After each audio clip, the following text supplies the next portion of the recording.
Alors bonsoir à tous, je suis Amada Rafik, étudiant en licence de droit.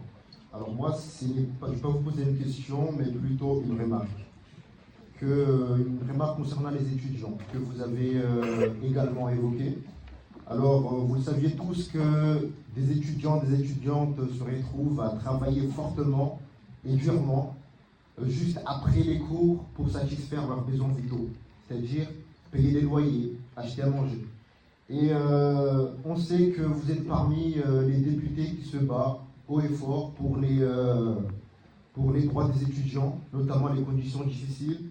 Et ce que j'aimerais vous dire, c'est que l'école a pour premier objectif de garantir l'égalité de chances de tous les élèves.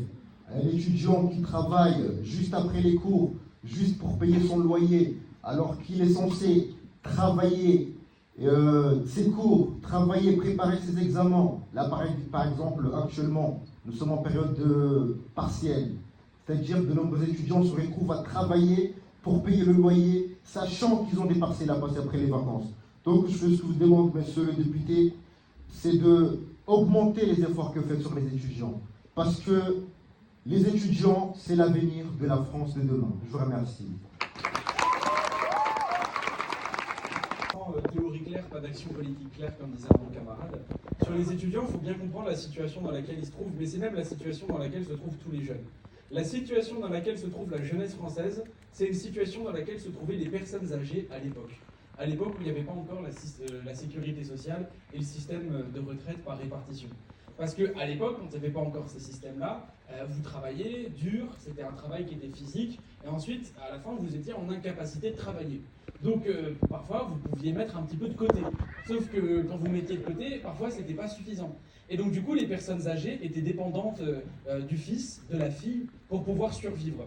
Et du coup, les personnes âgées étant dépendantes des enfants, se retrouvaient avec un certain niveau de revenu selon le niveau de vie et la classe sociale des enfants. Et bien finalement, pour la jeune génération, c'est exactement la même chose.